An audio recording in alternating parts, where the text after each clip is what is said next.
मेरे सभी मित्रों को सरस्वती पूजा की हार्दिक शुभकामनाएं। और मैंने अपने चैनल का नाम भी बदल दिया क्योंकि मेरा मानना है कि बहता पानी निर्मला, और एक चीज़ में बंधे रहने से इस इंसान को एक्सपेरिमेंट करना चाहिए। चाहे मेरे आप चैनल को लाइक कीजिए या सब्सक्राइब कीजिए या ना कीजिए, पर मैं अक्सर अपनी मन की करती हूँ। तो चलिए, मैंने अपने चैनल का नाम रख दिया है यादों के झरोखे, यानी कि हमारा जीवन क्या है? यादों का समंदर है। जब हम अब कभी परेशान होते हैं, खुश होते हैं, जो भी होते हैं, तो हम कभी कभी अपनी यादों की समंदर में डुबकी लगाएं, तो हमें पुरानी बातों को, अच्छी बातों को याद करके हम खुश हो सकते हैं। तो चलिए, मैं एक छोटी सी संस्मरण लेके आ रही हूँ। ये सत्य संस्मरण है जिसे मैंने लिखा है। उस समय की बात है जब मैं क्लास 6 या 7 में पढ़ती थी, कंफर्म नहीं कर सकती, और वेस्ट बंगाल में रहती थी। वेस्ट बंगाल में किसी भी त्यौहार का एक अलग ही महत्व होता है, और सरस्वती पूजा घर, स्कूल, सारे जगह होते थे। तो स्कूल का पूजा समाप्त, उस स्कूल में जो पूजा पाठ हो गया उसको समाप्त करके हम लोग अपने मोहल्ले में जो प्रतिमा बैठती थी उसी में हम लोग पूजा में मग्न होते थे। चूँकि हम बच्चे थे, बंगाल का माहौल भी काफ़ी खुला हुआ था, वहाँ बंदिशें कम थी। बचपन में बंदिशें कम होती हैं लड़कियों पे, इसीलिए तो वो उड़ती है, नहीं तो लड़कियों पर अक्सर ही बंदिशें होती है। खैर, तो उस सरस्वती पूजा की कुछ रहस्यमय, कुछ चुहल पनाई की जो यादें हैं मैं आप सभी से शेयर करना चाहूँगी। हम लोग सरस्वती पूजा के दिन वेस्ट बंगाल में सारे लोग येलो कलर के, वेस्ट बंगाल का पूरे इंडिया के लोग येलो कलर के कपड़े पहनते हैं। चूँकि ऋतुराज बसंत का आगमन होता है और हम बसंत की स्वागत करते हैं।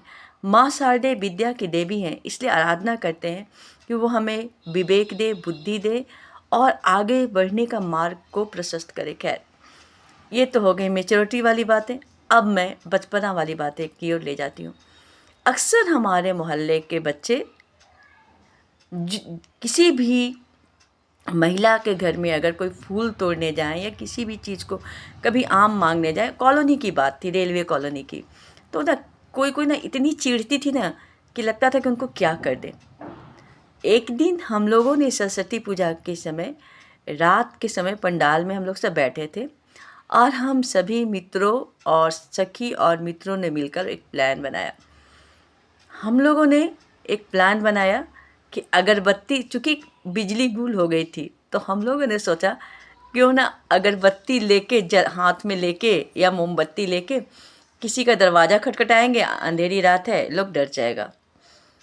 पहले हम लोगों ने अपने अपने दुश्मनों, पड़ोसियों के घर में अगरबत्ती लेके हम लोग 5-6 लड़का लड़की लोग खड़े थे और पीछे का दरवाज़ा खटखटाए। चूँकि अंधेरी थी, कॉलोनी की बत्ती गुल हो गई थी।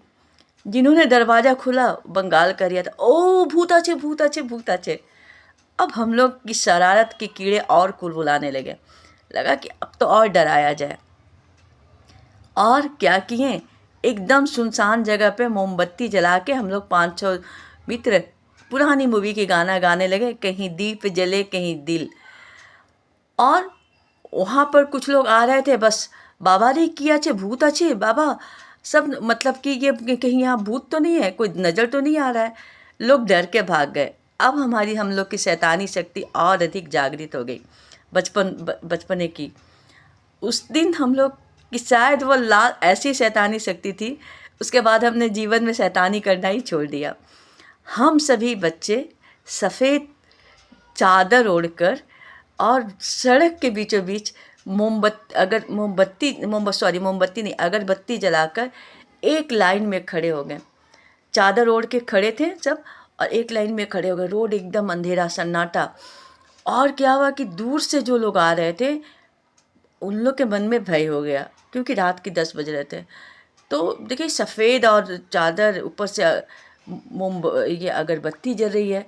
कुछ लोग डर के भागे। इतने में मेरे मोहल्ले के एक दादा थे, पूड़ू दादा, बंगाली हैं, उनसे सारा लोग डरता था, सारे लोग डरते थे। वो बोले कि भूत, भूत कहाँ से आएगा, सरस्वती पूजा है, भूत भूत, अभी 10 बजे रात हो रहा है।